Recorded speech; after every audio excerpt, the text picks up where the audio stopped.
to extend my thanks to Mr. Irfan Engineer for having organized this event and invited me to be a part of it. And I'm delighted to be sharing the same space with Mr. Dushyant Dave. When Mr. Engineer informed me that Justice Suresh was going to be posthumously awarded the Dr.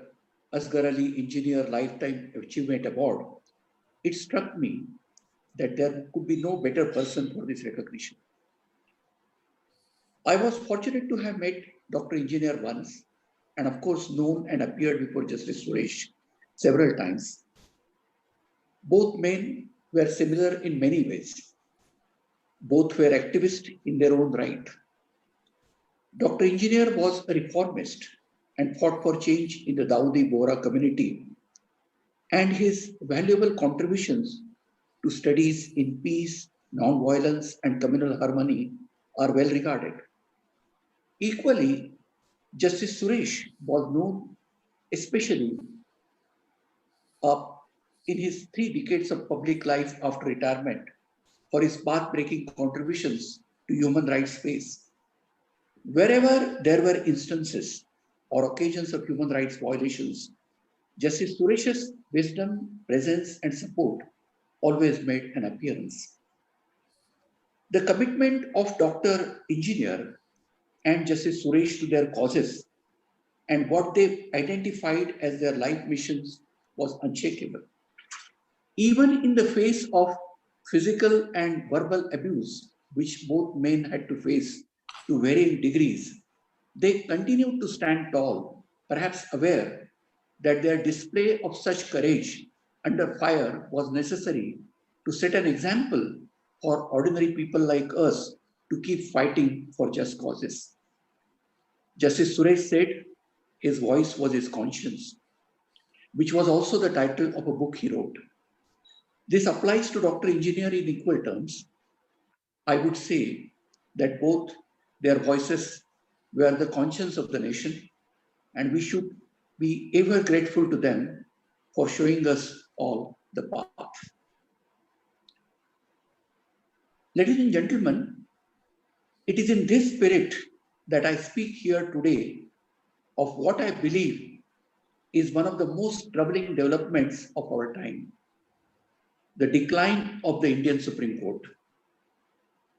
As a former judge, at the very least, I believe it is my duty to ring some warning bells. The political thinker Edmund Burke said that judges are trained so that they can detect misgovernment and especially sniff the approach of tyranny in every political breeze. This is the kind of court we need. But unfortunately, this is not the kind of court we write now.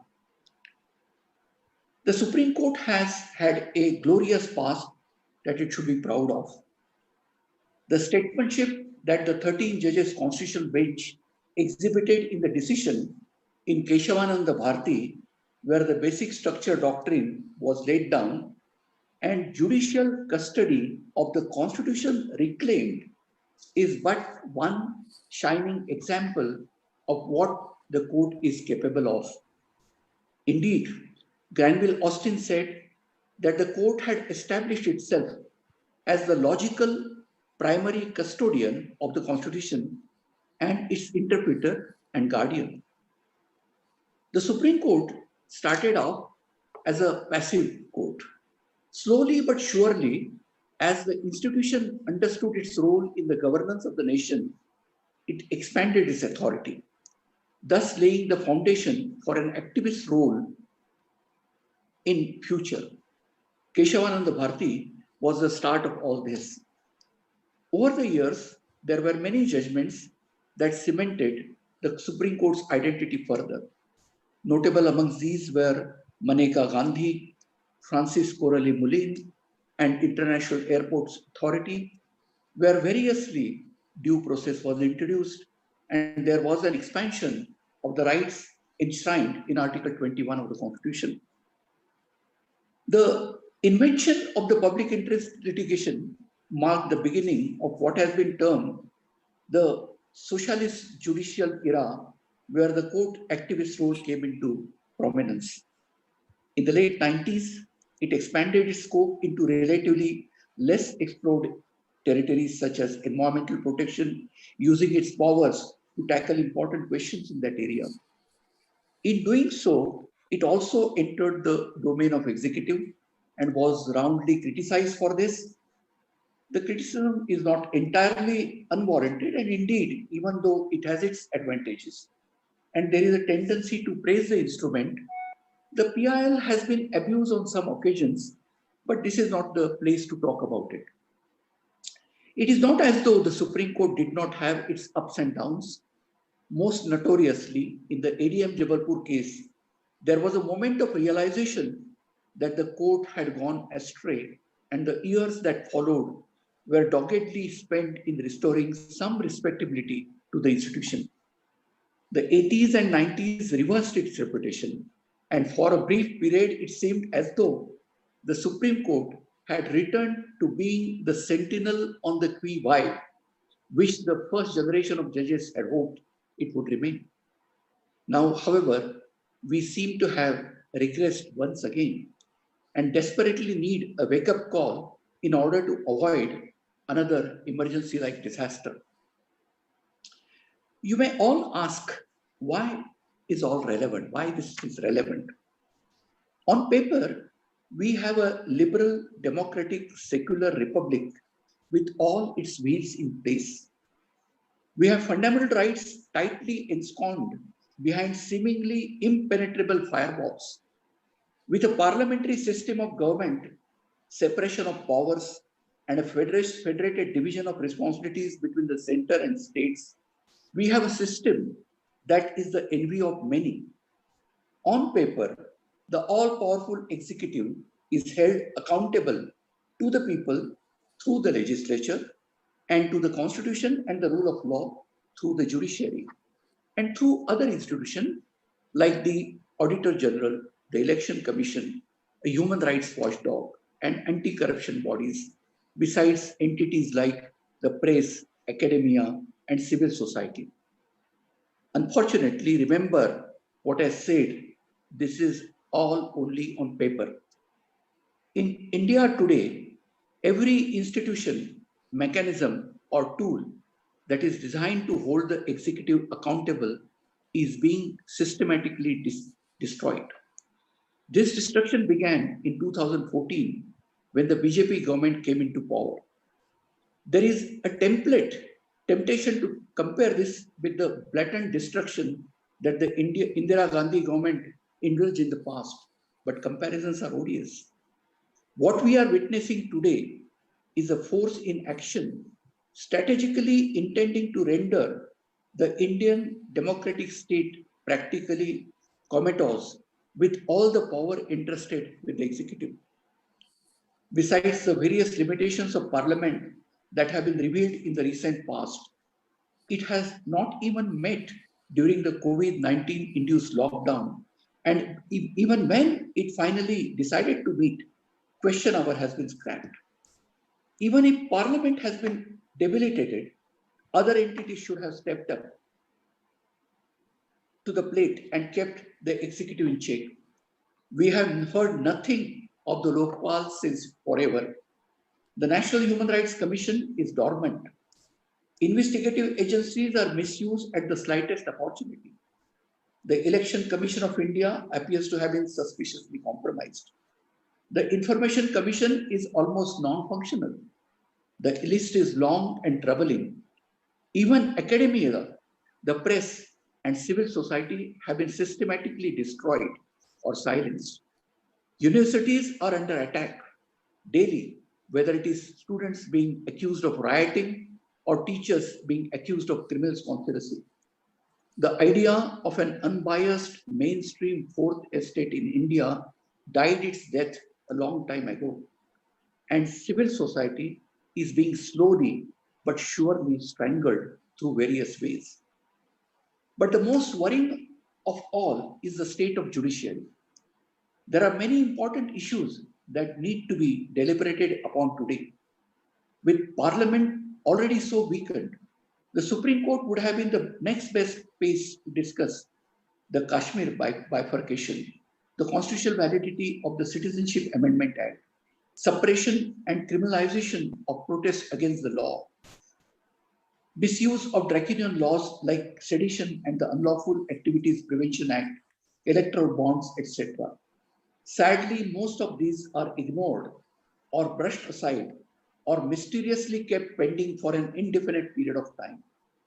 We might not be in a state of war, but we are in a state of emergency, unprecedented for generation. Central to all this, and certainly of most concern to me, is the role of the Supreme Court. In my view, the start of the court's decline coincided with the coming to power of the BJP-led NDA government in 2014. No one will deny that the NDA government swept in a new political wave, an ideology that was less centrist than we were accustomed to in the previous years, and arguably far more right-wing than what it had exhibited in its previous avatar. The Supreme Court's dissent was not fortuitous or coincidental, but was part of a larger, deliberately crafted strategy on the part of the executive to seize control of the arms of the state in ways that would benefit to its own political agenda. There was an immediate confrontation upon the NDA taking over in the form of the constitutional validity of the National Judicial Appointments Commission in 2015. The court, in a bold display of independence of spirit, struck down the legislation. Indeed, the court's engagement with the newly appointed government of 2014 onwards began well. The court mostly stood its ground against the executive and shone particularly brightly in matters of judicial appointments. But this is sadly all gone today. We know that the appointments of new judges and transfers of existing judges across high courts many a times are decided or even arguably orchestrated by the law ministry.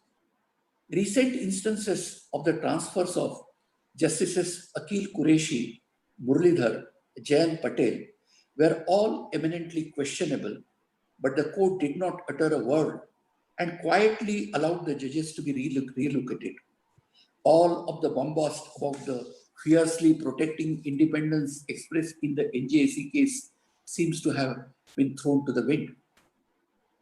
There was a brief watershed moment with the January 2018 press conference, where 4 Supreme Court judges, in an unprecedented move, went public with their grievances over matters of judicial administration and management. There were also some sparks of self-expression shown occasionally, as in the right to privacy discussed in Puttaswamy, or the Shreya Singh's case, where Section 66A of the Information Technology Act was struck down. The first time a law was struck down for violating Article 19(1)A of the Constitution, or the decriminalization of homosexuality, or recognizing transgender rights, or the many cases pertaining to gender justice, such as those on adultery, triple talaq, and promotion in the armed forces. Such as those, note, however, that with the exception of Section 66A, the executive is really not concerned about these issues. But wherever the executive is an actively interested party and wants to undermine the rights of the people, usually in order to further its own realpolitik agenda, you will find that the court is being pushed to the wall. The court's proclivity to buckle in submission in matters where the executive takes a stand has not gone unnoticed. A news report by the Indian Express showed that of the recent 10 most important judgments of the Supreme Court on free speech, only 4 were decided in favor of the persons claiming the right to free speech. Critically, in all 4 of these cases, the government either supported the petitioner or expressed no objection. In contrast, wherever the government opposed, the cases failed. This is how the court seems to be turning in all matters. The court generally is becoming more prickly when it comes to issues of free speech, as evidenced in the most recent Prashant Bhushan case. In a display of self-proclaimed magnanimity, the court let off Mr. Bhushan with a fine of 1 rupee for the contempt case against him over 2 quits, but not without chastising his conduct. In the entire proceedings, one thing was clear: the court came across as an intolerant institution. The truth is that the era of the Supreme Court's glorious jurisprudence has all vanished. We seem to have only memories of its illustrious past to reminisce upon today. We were recently told in Puttaswamy case that the ghost of ADM Jabalpur had been buried deep, but I fear that these ghosts may have returned to haunt us once again. The most stark representation of the court's decline can be seen in the failure to perform as a counter-majoritarian court. I emphasize counter-majoritarianism because it is important to recognize the role of the court in protecting the interest of minorities. A democracy derives its legitimacy from representing the will of the majority. But this legitimacy comes at a cost, which is invariably borne by minority groups, and especially those that are unpopular or victims of deep prejudice and who cannot influence the legislature in any way. This power to protect minorities from the tyranny of the majority is the basis of judicial review powers that allow courts to strike down laws for violating the Constitution. Now, though it seems that the court is turning away from the decades of its own history and is instead aligning with the majoritarian view unhesitantly and without question, 2 recent cases which demonstrate this clearly are Sabrimala and Ayodhya. The original 2018 Supreme Court judgment in Sabrimala was extremely progressive one. It permitted the entry of women into the Sabrimala temple in Kerala. But when the Kerala state government tried to implement the court's judgment, the BJP-led centre sided with Ayyappa devotees. The court's word should have been final, but the central government seemed to believe that that was not the case. Soon after, review petitions were filed, but these were kept pending for certain referred questions to be decided by a larger bench. There was no stay on the main judgment, but the court said that the referral meant that the judgment was not final and therefore refused to issue directions on a petition for seeking safe entry into Sabrimala.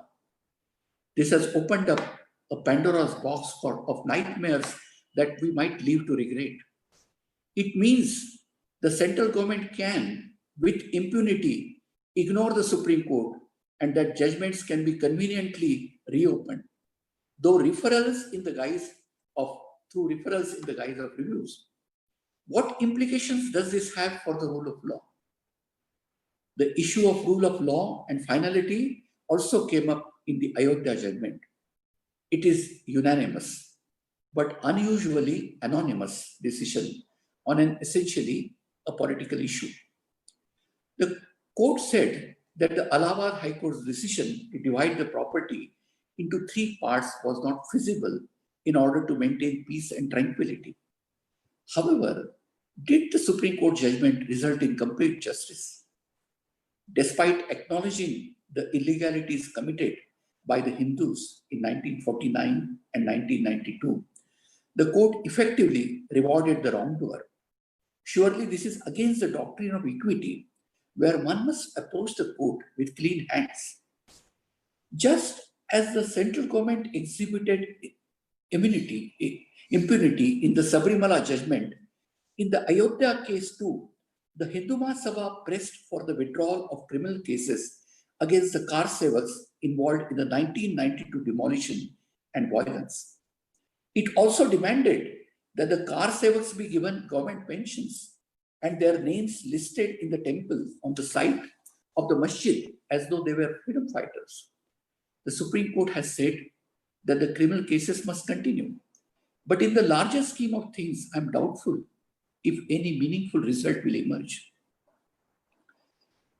The failure to remain committed to the Constitution, as demonstrated by the court's jurisprudence on Article 21, is becoming increasingly visible. In the face of the colossal public health crisis caused by COVID-19, the lives of migrant laborers have turned upside down. They have no work, no source of income, no access to basic necessities, and no means to reach home. Instead of taking on petitions questioning the situation, for the longest time, the court refused to admit or adjourn these petitions. In rejecting or adjourning these petitions, the court made several questionable remarks. It said that the government's already provided laborers with 2 square meals a day. So what more could they possibly need? And that incidents like the horrific accident where migrant laborers sleeping on the railway tracks were killed could not be avoided, because how can such things be stopped? Many of the so-called excuses of the court have been tackled by previous judgments, notably the question of policy and non-judicial interference. For instance, the right to food, various environmental protection policies. In these cases, the court formulated policies and asked states to implement them. In the migrant workers case, though it made the unfortunate presumption that the government is the best judge of the situation, the suo motu recognition of the issue by the court also came too late. Instead, the high courts came across as islands of rationality, courage, and compassion in these times, asking questions about migrant rights. Contrast this with the Supreme Court's reaction to the bizarre claim of the Solicitor General, who argued that the exodus of workers was due to fake news. The court accepted this, and media houses were advised to report more responsibly. Our Supreme Court today, sadly, has time for $1 billion Indian cricket administration or the grievances of a high-profile journalist, but studiously ignored the real plight of millions of migrants who do not have either the money or the profile to compete for precious judicial time with other litigants. Another kind of repression that is happening, perhaps unprecedented in modern India, is the stifling of the right to protest and to free speech. The executive is spearheading this, and the judiciary is either tacitly agreeing with the executive overtly or maintaining silence around the issue. If we want to boast about being citizens of a democratic nation, this ought to be the first thing that worries us. Take the protest against the clearly unconstitutional Citizenship Amendment Act, the CAA. The constitutionality of the law was challenged in the Supreme Court, but the court itself avoided taking up the matter for flimsy reasons. Meanwhile, the government has desperately tried to silence protesters. Indeed, the government is using every imaginable means to silence any or all dissenting opinion and to clamp down on any alternative views that might exist. More problematically, the judiciary is watching all this happen by the sidelines, like a mute spectator without uttering a word. Different strategies are employed in different states.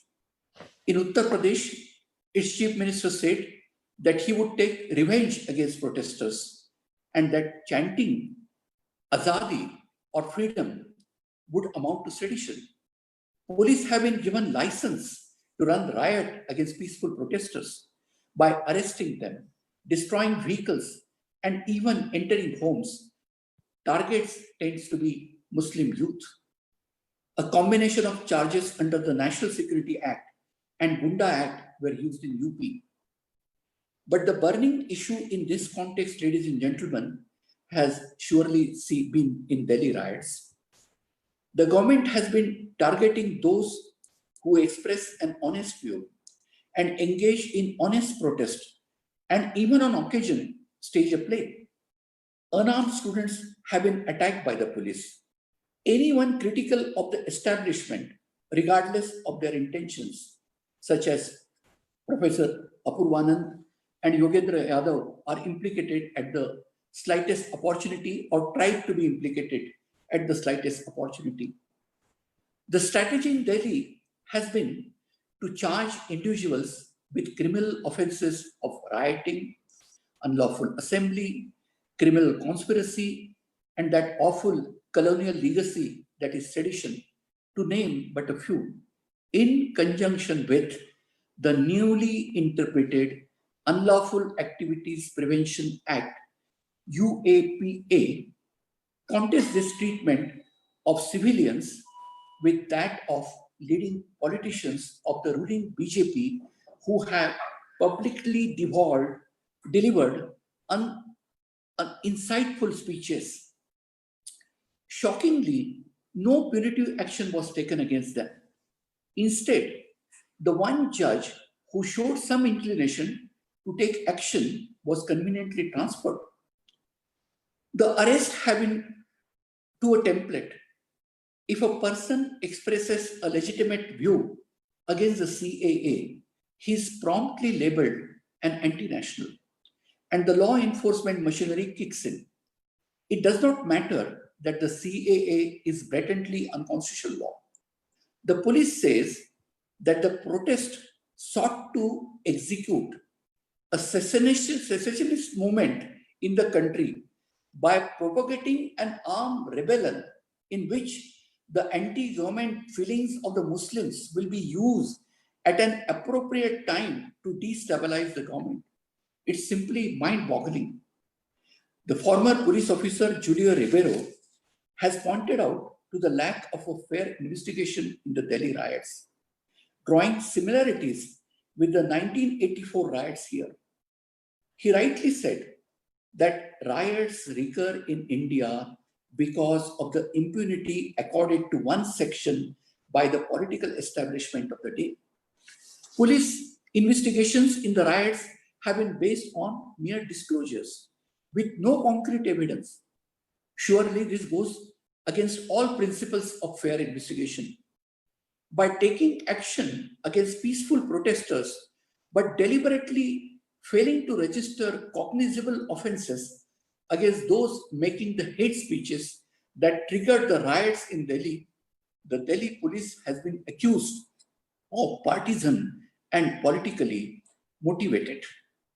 With the police taking a majoritarian stance as well, effectively, the real culprits of the violence belonging to the majority community are allowed to get away. Why are the political establishment and the police so emboldened? Undoubtedly, it is because of the weak judiciary that we have in India today. Had the Supreme Court not remained a mute spectator, and had it intervened more proactively, all this would have arguably not happened. Instead, the Supreme Court conveniently declined to intervene, showing no urgency in wanting to deal with these problems. For weeks, the matters involving many of these issues, for example, the Delhi riots, kept getting adjourned. Even where matters were heard and decided, when they were appealed, there was judicial silence. When the Allahabad High Court directed that protesters' photographs put on hoarding should be pulled down in 24 hours as the action was unsupported by law, in appeal by the UP government, the two-judge Supreme Court bench agreed with the High Court on the unlawfulness of the action, but it still mysteriously made a reference to a three-judge bench, effectively permitting the state to ignore the High Court order. To make matters worse, the Supreme Court's April 2019 decision in NIA versus Zahur Watali on the interpretation of the UAPA has affected all downstream decisions involving the statute. This decision has created a new doctrine, which is that effectively an accused must remain in custody throughout the period of the trial, even if it is eventually proven that the evidence against the person was inadmissible and the accused is finally acquitted. The illogic of this veers on the absurd. Why must an accused remain in jail only to be eventually acquitted? According to the decision delivered by Justice Khanwilkar and Justice Rastogi, in considering bail applications under the UAPA, courts must presume every allegation made in the first information report to be correct. Further, bail can now be obtained only if the accused produces material to contradict the prosecution. In other words, the burden rests on the accused to disprove the allegation, which is virtually impossible in most cases. The decision has essentially excluded the question of admissibility of evidence at the stage of bail. By doing so, it has effectively excluded the Evidence Act itself, which arguably makes the decision unconstitutional. Bail hearings under the UAPA are now nothing more than mere farce. With such high barriers of proof, it is now impossible for an accused to obtain bail, and is in fact a convenient tool to put a person behind bars indefinitely. It is nothing short of a nightmare come true for arrestees. This is being abused by the government, police, and prosecution liberally. Now all dissenters are routinely implicated under wild and improbable charges of sedition or criminal conspiracy and under the UAPA. Due to the Supreme Court judgment, the high courts have their hands tied and must perforce refuse bail, as disproving the case is virtually impossible. As a result of this decision, for instance, a high court judge can no longer really adjudicate and assess the evidence in a case at the stage of bail. All cases must now follow this straight-jacketed formula of refusing bail. The effect is nearly identical to the draconian preventive detention laws that existed during the emergency, where courts deprived people access to judicial remedy. If we want to prevent the disaster of that era, this decision must be urgently reversed or diluted. Otherwise, we run the risk of personal liberties being compromised very easily. This abuse of the UAPA and constant rejection of bail applications of accused as a means of silencing opposite voices can be seen most in the Bhima Koregaon cases, where mere thought has been elevated to crime. In this matter, involving the arrest of many individuals, the so-called evidence was a typed, unsigned, undated document already in the public domain, which was supposedly taken from the devices of Varavara Rao and Gautam Naulakha and attributed to them.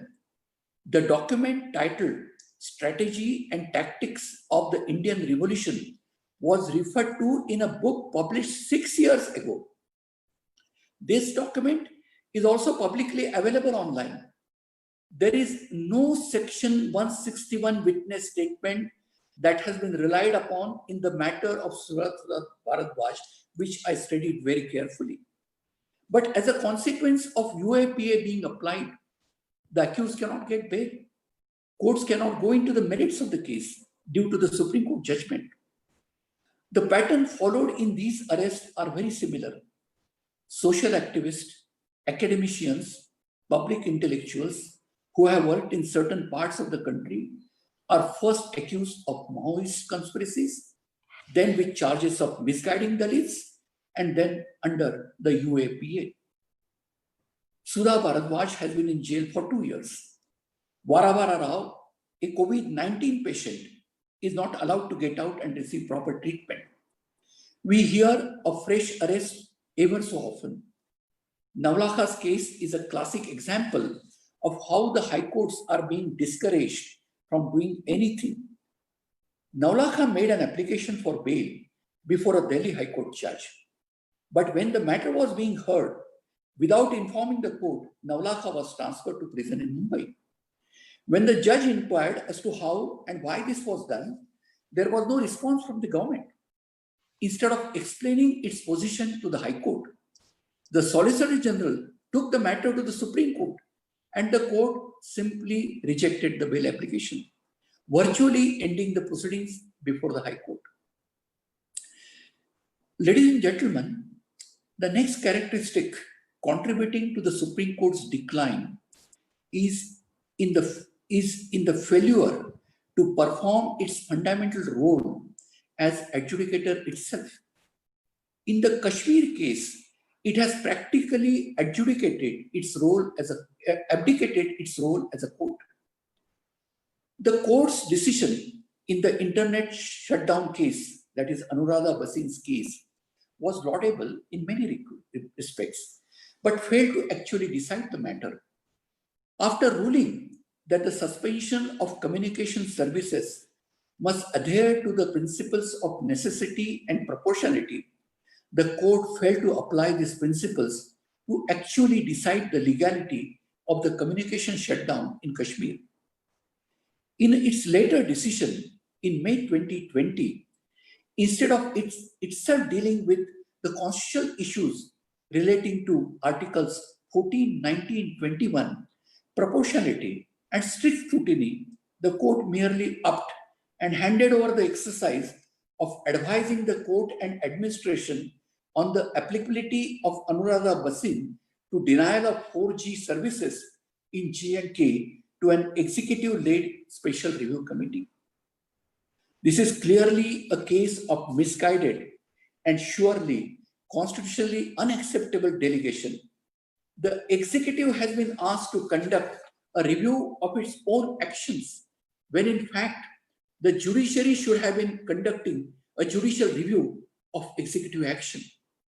As expected, the review committee rejected the representation, leaving the entire J&K population without 4G services for an unforeseeable future. It has already been over a year. Should this denial of the fundamental right and access to internet be ignored so unsettlingly?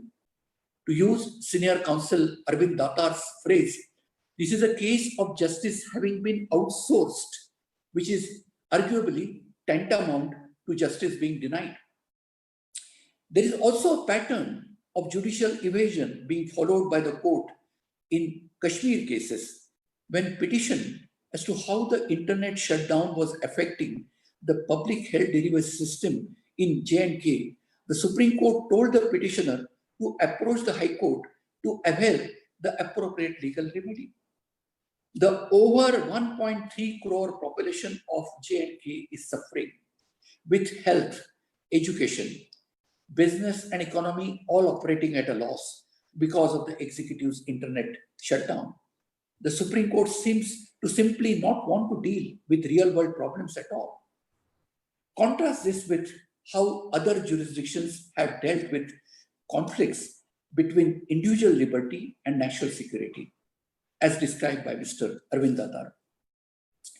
In Liversedge versus Anderson, a Second World War case, Lord Macmillan famously observed that the fact that the nation is at war is no justification for any relaxation of the vigilance of the courts in seeing that the law is duly observed. After the September 11 attacks, the United Kingdom enacted a law to detain and deport non-UK citizens if there were suspected terror links.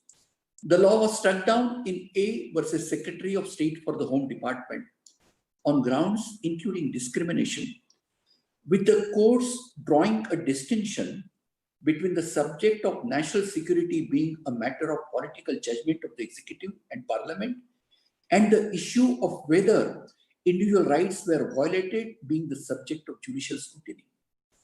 Elsewhere, the US Supreme Court struck down the government military commission for trying detainees in Guantanamo Bay for violating the Uniform Code of Military Justice and the Geneva Conventions in Hamdan versus Rumsfeld. Note that Hamdan was Osama bin Laden's chauffeur, but the court did not flinch. Similarly, when the Iranian bank Millet was suspected to be funding entities supporting Iran's missile program, and the UK Treasury issued a directive prohibiting dealings with the bank, the UK Supreme Court in Bank Millet versus Treasury revoked the directive for failing to balance the rights of the bank and the interests of the community. Surely, the Indian Supreme Court should have taken a leaf out of the books of its peer institutions in the US and UK and applied its own mind in such matter instead of outsourcing the justice. Ladies and gentlemen, that the judiciary is failing spectacularly to remain an independent institution is evident. That the executive is in fact responsible for this is also not an open secret. How the executive is doing this is also well known. There is no need to expend energy in packing the Supreme Court with pro-government judges. Finding over 30 judges who think alike would anyway be difficult, if not impossible. The combination of opaque system like the master of the roster means the Chief Justice has untrammeled, unrestricted rights to allocate the work to different benches. And a certain kind of Chief Justice of India and a handful of reliable judges is sufficient to destroy all that is considered precious by an independent judiciary. Of course, this is far from being a hypothetical scenario and is in fact playing out in India right now. The truly independent and competent judges in the court have been relegated to adjudicating private disputes and are considered inconsequential. Many commentators have already pointed out how the last three CJIs all use the powers anointed upon themselves via the master of the roster to entrust politically sensitive and important matters to benches involving the recently retired Justice Arun Mishra. There is a tendency to view the threat to judicial independence in India as emanating from the executive branch and occasionally the legislature. But when persons within the judiciary become pliable to the other branches, it is a different story altogether. Today's situation was foreseen many decades ago by Chief Justice Y.V. Chandrachud when in 1985 he observed there is a greater threat to the independence of the judiciary from within than without. All the sermonizing in the world that is done in contempt case of Mr. Bhushan is of no use without any real changes in the ways things work. In their book entitled How Democracies Die, Stephen Levitsky and Daniel Ziblatt write of how most democratic breakdowns have been caused not by generals, but by elected governments. They document the many instances of how elected leaders have subverted